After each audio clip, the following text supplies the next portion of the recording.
Assalamualaikum warahmatullahi wabarakatuh.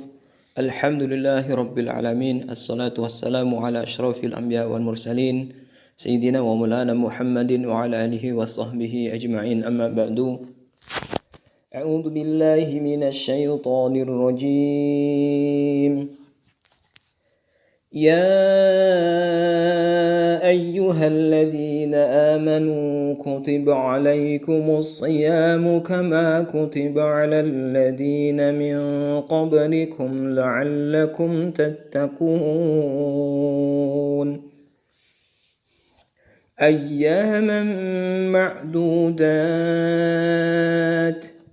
فمن كان منكم مريضا أو على سفر فعدة من أيام أخر وعلى الذين يطيقونه فدية طعام مسكين فمن تطوع خيرا فهو خير له وأن تصوموا خير لكم إن كنتم تعلمون شهر رمضان الذي أنزل فيه القرآن هدى للناس وبينات من الهدى والفرقان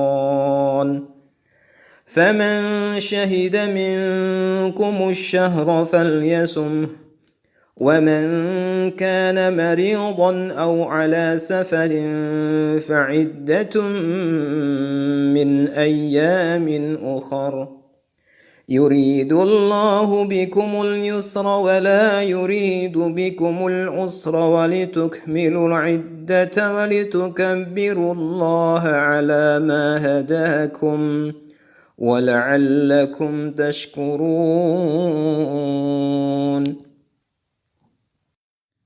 Ikhwah dan akhwat yang dimuliakan Allah Subhanahu wa taala, sebentar lagi akan hadir tamu agung, yaitu bulan Ramadan yang kita tunggu-tunggu.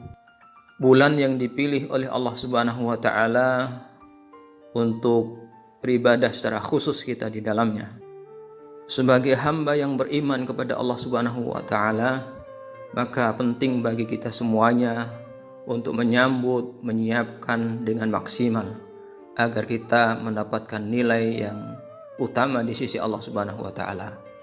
Untuk itu pada kesempatan ini kita bersama-sama ingin mengupas surat Al-Baqarah ayat 183 sampai 185 dalam rangka kita menyiapkan diri menyambut bulan Ramadan Mubarak tahun ini insyaallah.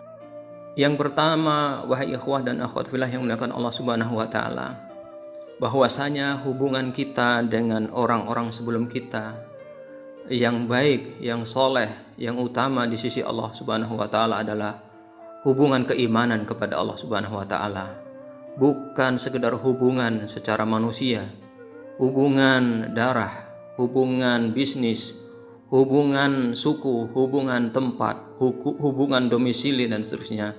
Akan tapi hubungan kita dengan orang-orang sebelum kita adalah hubungan keimanan yang itu semuanya adalah lebih kuat dari apapun. Sehingga ketika diseru oleh Allah Subhanahu wa taala, ya ayyuhalladzina amanu, itu adalah menjadi sesuatu yang istimewa bagi orang-orang yang dulu sebelum kita dan kita pada saat ini dan orang-orang yang beriman setelah kita nanti, keturunan kita, anak-anak kita, sehingga hubungan kita semuanya adalah hubungan keimanan kepada Allah Subhanahu wa taala. Ikhwah fillah yang dimuliakan Allah Subhanahu wa taala, karena hubungan kita adalah hubungan keimanan yang itu begitu kuatnya, maka pesan-pesan yang disampaikan dari orang-orang yang dulu kepada kita semuanya dan kita kepada anak-anak kita nanti adalah pesan ketakwaan. Bukan pesan makanan, bukan pesan terkait dengan kendaraan, bukan pesan terkait dengan harta benda, akan tapi pesan-pesan yang kita sampaikan, pesan-kesan yang kita sampaikan adalah kesan-kesan tentang ketakwaan, pesan-pesan tentang kemuliaan. Sehingga yang menjadi ukuran, yang menjadi timbangan, yang menjadi wazan adalah ketakwaan kepada Allah Subhanahu wa taala. Segala perintah dan larangan Allah Subhanahu wa taala adalah muaranya kepada ketakwaan. Oleh sebab itu, ikhwah dan akhwat billah yang berbahagia, meskipun kita berasal dari tempat yang berbeda, dari suku yang berbeda, warna kulitnya berbeda, bahasanya berbeda, kemudian pekerjaannya, aktivitasnya berbeda, akan tetapi jangan pernah lupa, semuanya mestilah dikaitkan dengan ketakwaan kepada Allah Subhanahu wa taala. Apa yang kita lakukan harus membuahkan ketakwaan kepada Allah Subhanahu wa taala. Dan bulan Ramadan ini hendaklah membuat kita ingat kembali kepada pesan-pesan orang-orang sebelum kita, ya. Bahwasanya hubungan kita dengan orang-orang soleh sebelum kita adalah hubungan keimanan dan hubungan ketakwaan kepada Allah Subhanahu wa taala. Ya ayyuhalladzina amanu kutiba alaikumus syiyam kama kutiba alal ladzina min qablikum la'allakum tattaqun.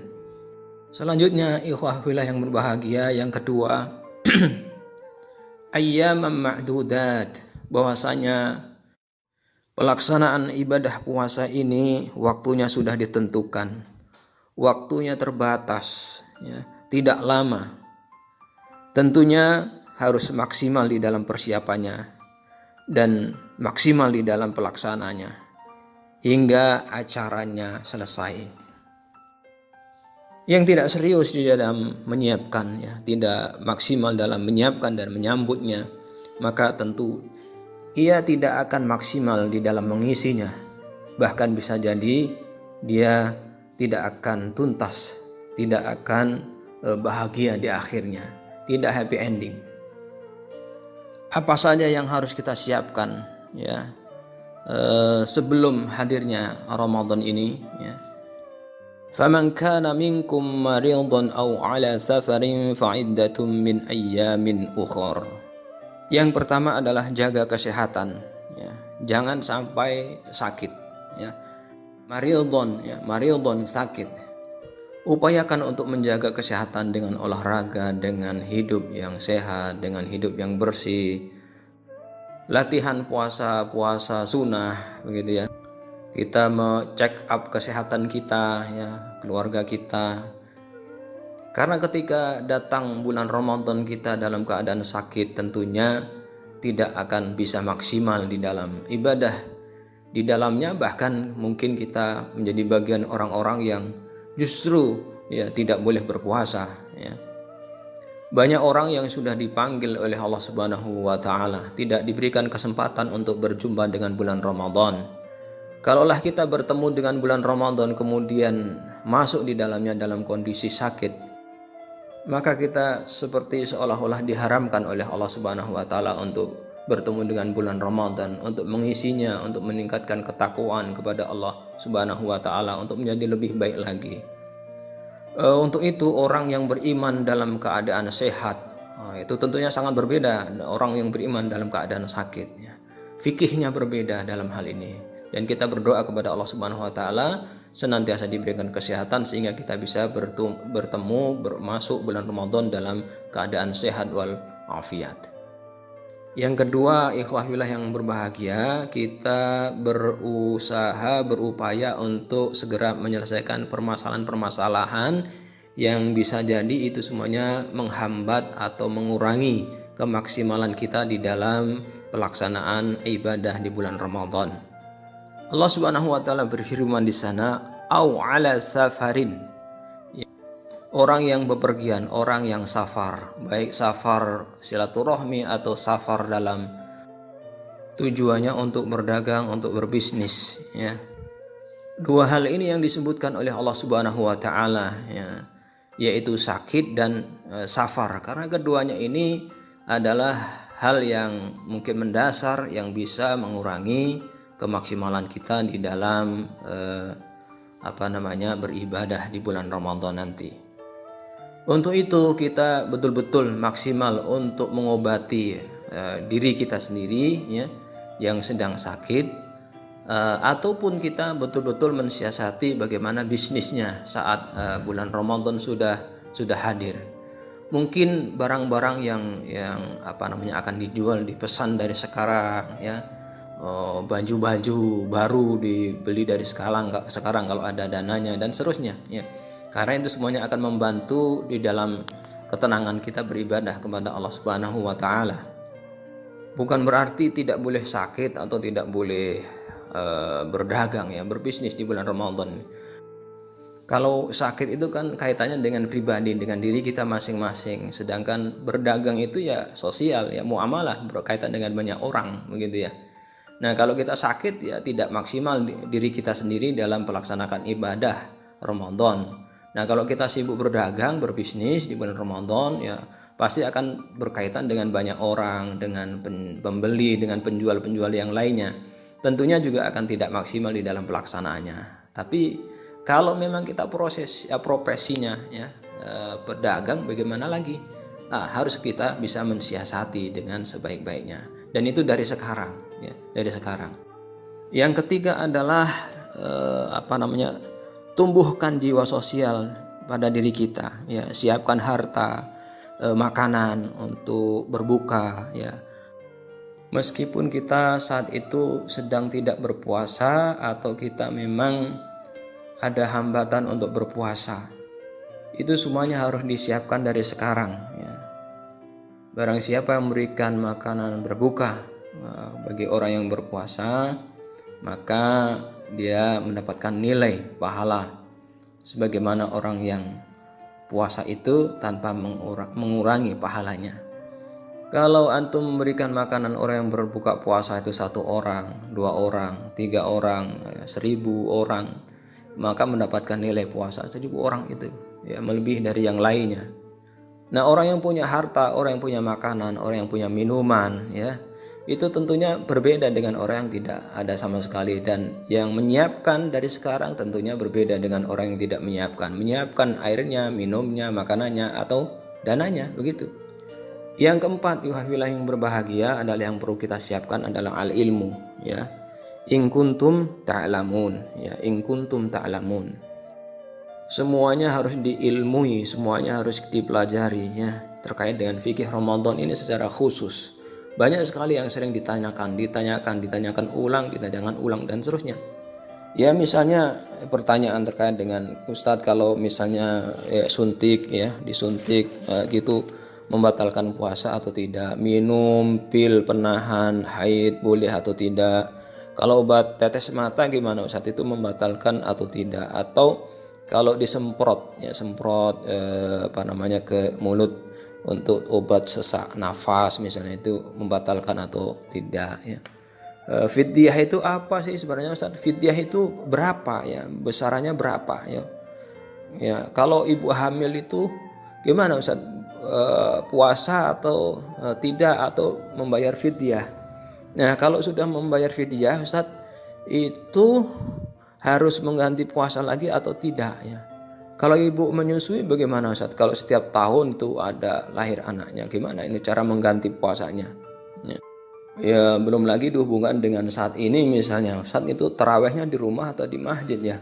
Gimana ininya Idul Fitri nanti Ustaz ya? Ya. Apakah kita Idul Fitri di rumah ya, ada khotibnya, ada ini seperti gimana Ustaz ini ya? Ya harus dipelajari itu ya. Insyaallah ya. Jadi paling tidak ada 4 yang bisa saya simpulkan untuk persiapan menyambut bulan Ramadan ini. Yang pertama adalah terkait dengan fisik, menjaga fisik kita, diri kita, badan kita, anak, istri kita, ya keluarga kita, ya bisa rumah kita, ya kita tampilkan dengan tampilan yang indah, ya harus dijaga agar kita tidak sakit lah.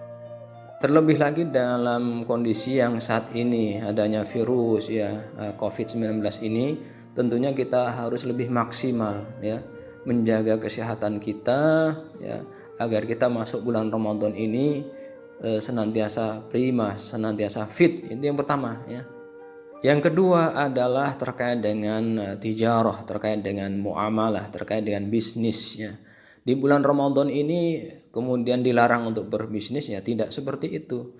Tapi bagaimana kita bisa memaksimalkan ibadah di bulan Ramadan dan bisnis kita itu bukan menjadi penghambat, akan tetapi justru akan membantu ataupun memudahkan kita beribadah kepada Allah Subhanahu wa taala. Maka sebelum Ramadan ini harus kita siasati ya, harus kita cari trik-triknya seperti apa ya, bisa disiapkanlah semuanya, bahan-bahannya atau barang-barang dagangan itu sudah kita siapkan dari sekarang begitu. Persiapan yang ketiga adalah terkait dengan jiwa sosial kita ya. Tentunya di bulan Ramadan ini waktunya terbatas, sempit ya, sudah ditentukan oleh Allah Subhanahu wa taala. Kita pun ingin mendapatkan pahala yang banyak ya, sebagaimana orang-orang yang soleh-soleh sebelum kita semuanya, ataupun orang yang soleh yang di masa sekarang ini yang masih hidup dengan kita semuanya. Nah, kalaulah kita tidak berbisnis, kita tidak akan punya harta, tidak punya penghasilan. Bagaimana akan bisa berpartisipasi, menjalin hubungan dengan warga, dengan masyarakat, dengan tetangga, dengan berbagi? Tentunya dari sekarang juga harus disiapkan berapa yang akan kita berikan, apa yang kita berikan, dan sebagainya. Siapa yang akan kita kasih, ini sangat penting bagi kita semuanya. Keempat adalah ilmu ya, terkait dengan fikih, terkait dengan pemahaman kita terhadap Ramadan itu sendiri ya. Ilmu yang ada di dalamnya itu begitu luas, begitu banyak permasalahan-permasalahan yang itu berulang-ulang, yang senantiasa ditanyakan, dan tidak ada salahnya kalau kita belajar kembali ya. Kemudian ya sekarang ini ya, sebelum masuk Ramadan kita buka lagi fikih puasa, apa yang membatalkan, dan hal-hal yang sering kali kita mungkin hadapi ya, karena memang ini kan setahun sekali ya, kita bisa jadi lupa ya. Saya kira tidak ada masalah ya, dibuka lagi ilmu itu agar kita mendapatkan keberkahan dan maksimal ketika masuk bulan Ramadan nanti. Ikhwafillah yang berbahagia, saya sudah menyebutkan 3 hal yang utama yang saya bahas pada hari ini. Yang pertama tadi ya, bahwasanya hubungan kita dengan orang-orang yang soleh sebelum kita adalah hubungan keimanan dan ketakwaan, dan itu pula yang ingin kita wariskan kepada anak keturunan kita adalah warisan keimanan dan ketakwaan kepada Allah Subhanahu wa taala. Sedangkan yang kedua adalah pelaksanaan ibadah Ramadan ini sudah ditentukan waktunya oleh Allah Subhanahu wa taala dan dibatasi tidak lama, sehingga kita perlu persiapan-persiapan sebelum memasuki bulan Ramadan. Itu yang kedua. Yang ketiga adalah persiapan apa saja yang perlu kita lakukan dalam rangka menyambut bulan Ramadan ini. Saya sudah sebutkan tadi ada 4 hal. Kemudian yang nomor 4-nya, ini yang terakhir adalah agenda di dalam bulan Ramadan ketika sudah masuk di dalamnya. Apa agendanya? A'udzubillahi minasyaitonir rajim. Syahrul Ramadan alladzi unzila fihi al-Qur'an hudal linnasi wa bayyinatin minal huda wal furqan. Jadi agenda utama di bulan Ramadan itu hanya satu ya. Hanya satu. Al-Qur'an ya. Al-Qur'an. Al-Qur'an. Al-Qur'an. Al-Qur'an lagi. Karena Al-Qur'an ini bisa dibaca, bisa ditelaah oleh orang yang sakit, oleh orang yang berpergian, oleh siapapun begitu. Nah, ini kesempatan di bulan Ramadan ini adalah Al-Qur'an. Makna Ramadan itu panas ya, terik ya, membakar, membara. Itu sudah dari dulu. Nama bulan Ramadan itu sudah ada sejak dulu ya, sejak zaman jahiliyah itu namanya sudah Ramadan. Ramadan itu panas. Orang tidak suka keluar rumah karena panas. Jadi bulan Ramadan itu bulan yang tidak disukai. Sebenarnya tidak disukai karena tidak ada aktivitas di situ. Ya, orang berhenti beraktivitas karena kondisinya adalah panas. Akan tapi bulan Ramadan justru dipilih oleh Allah Subhanahu wa taala, diturunkan Al-Qur'an di dalamnya sehingga orang suka dengan Ramadan. Kalau ingat kata-kata Ramadan disebutkan pasti Al-Qur'an ya. Kata-kata Ramadan disebutkan puasa ya. Kenapa disuruh puasa kok malah di bulan panas, bulan Ramadan? Kenapa tidak di bulan Rabiul Awal, Rabiul Tsani yang memang musim musim semi atau musim yang musim dingin lah begitu ya.